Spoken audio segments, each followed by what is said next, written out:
ফিতনা ফাসাদ সৃষ্টি করাটা এটা অহংকারীদের কাজ। অহংকারীদের কাজ। অহংকারী মানে কি? হক যারা মানতে চায় না তারাই অহংকারী। মুহাম্মদুর রাসূলুল্লাহ সাল্লাল্লাহু আলাইহি ওয়াসাল্লামকে জিজ্ঞাসা করা হয়েছিল, যখন তিনি বলেছেন, এক সাহাবী বললেন, ইয়া রাসূল, আমার জুতো জোড়া সুন্দর হতে চাই, কাপড় সুন্দর পরতে চাই, এটা কি অহংকার? তিনি বলছেন না, ইন্নাল্লাহ জামিল ইউহিব্বুল জামাল, সুন্দরকে তিনি পছন্দ করেন, তিনি নিজেই সুন্দর। অহংকার তো হচ্ছে হককে ঠেলে দেয়া এবং মানুষকে অবজ্ঞা করা। এই কাজটি যারা করে, অহংকারীদের কাজই হচ্ছে তারা জমিনের বুকে ফিতনা ফাসাদ তৈরি করতে চায়।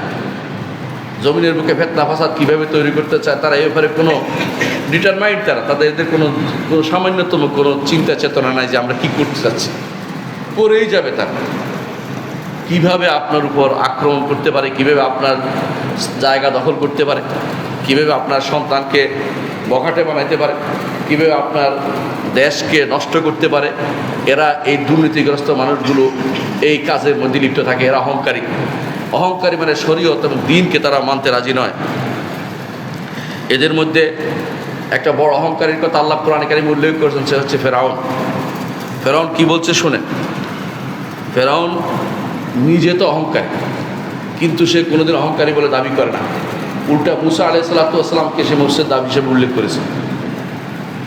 মুসা আলাইহিসসালামকে মুফসিদ হিসেবে উল্লেখ করেছে, সে অহংকারী, সে মুফসিদ। আল্লাহ তাআলা কোরআনে কারীম বলেছেন, ইন্না ফিরআউনা আলা ফিল আরদি ওয়া জাআলা আহলাহা শিয়া ইস্তাদউ তায়ফাতাম মিনহুম। আল্লাহ তাআলা বলছেন যে ফেরাউন হচ্ছে জমিনের বুকে অহংকারী একজন ব্যক্তিত্ব, কাউকে মারতো, কাউকে ছাড়তো।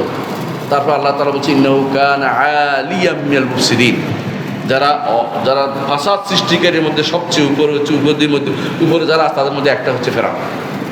ফেরাউন কী করতো আপনারা জানেন? ফেরাউন সে শুলে চড়াতো। ফেরাউন গাছের সাথে তাকে শুলে লাগাই দিত, পেরেক মেরে দিত, এরকম কষ্ট দিত তাকে। তারপরেও সে নাকি মুসলিহ, সে শুধুমাত্র ইসলাহ চায়, কারো প্রতি চায় না। আচ্ছা, ফেরাউনের কাজ এটা। নিজে অন্যায় করেও সে অন্যায়টাকে ভালো রূপ দিতে চায়।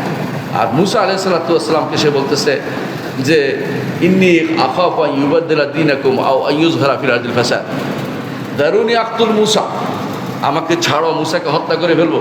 কেন? আমার আশঙ্কা হয় যে তোমাদের দিন পরিবর্তন করে দিবে। দিন সে বুঝেছে, তার দিন। তোমাদের দিন কি? মানে ফেরাউনের ইবাদত। আও আন ইউযহিরা ফিল আরদিল ফাসাদ, অথবা জমিনের বুকে ফিতনা ফাসাদে ভরে দিবে। নিজে ফিতনা ফাসাদে ভরে দিয়েছে, উল্টে ফেরাউনকে, মুসাকে বলতেছে মুসা ফিতনা ফাসাদে ভরে দিবে। বর্তমান যুগেও তাই দেখবেন, যারা শরীয়ত মানে তাদের উপর দিয়ে বিভিন্ন রকমের কথা বলা হয়, এই অপবাদ ওই অপবাদ, অপবাদের শেষ নেই। যারা অন্যায় করে তারা সবচেয়ে ভালো আছে মনে হয় তারা বলতেছে। যারা গান বাদ্য করবে, হারামের পিছনে দৌড়াবে, নারীদেরকে ঘর থেকে বের করবে, অপকর্ম করবে, তাদের বিরুদ্ধে কোনো কথা নেই।